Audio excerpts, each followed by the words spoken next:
is proudly brought to you by the National Center for Wellness.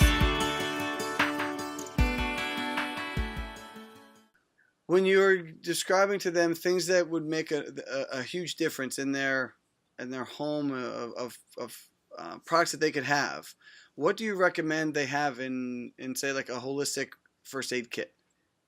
Yeah, I do talk to people about having a holistic first aid kit.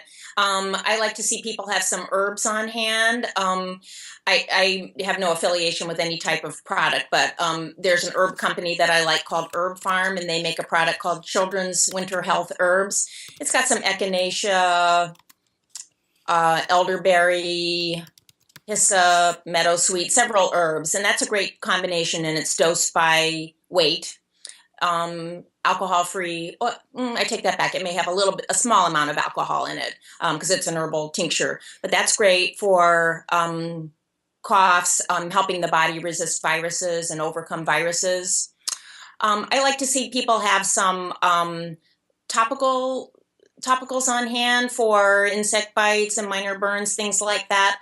Calendula oil. Calendula is my favorite herb because it's very healing to tissues and it's very bland. It doesn't sting at all. So put it on scrapes, boo-boos, insect bites.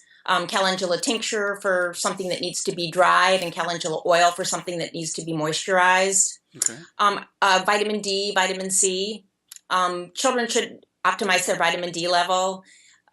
When they are getting sick, they can take a larger dose of vitamin D for 3, 4, 5 days to give themselves a boost. Vitamin D is amazing because it assists the body in producing its own natural antimicrobial peptides, which you can think of as self-generated antibiotics. Okay. And it participates in probably about a third of the body's functions, interacts with about a third of the body's genes. So it's so important. Yeah. An article actually just came out recently in one of the pediatric journals linking vitamin D deficiency to many pediatric illnesses and pediatric deaths. Wow. I believe it was in Contemporary Pediatrics. Hope I'm saying the journal right, but it just came across my computer recently.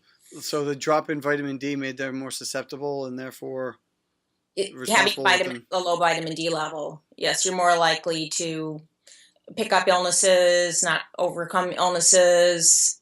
Such as the flu? Such as the flu. Seasonality of it, since it doesn't really hibernate?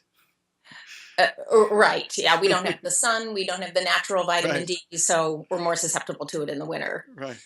That's awesome. That's amazing. Do you have a list of what you just ran through as something that you provide families? Just the different things that they should have in that first aid kit? I've written a number of blogs on my website at 10pennyimc.com, and one of my blogs is called something like creating your holistic first aid kit. Perfect. And I do have a list of those things. Perfect. Yeah.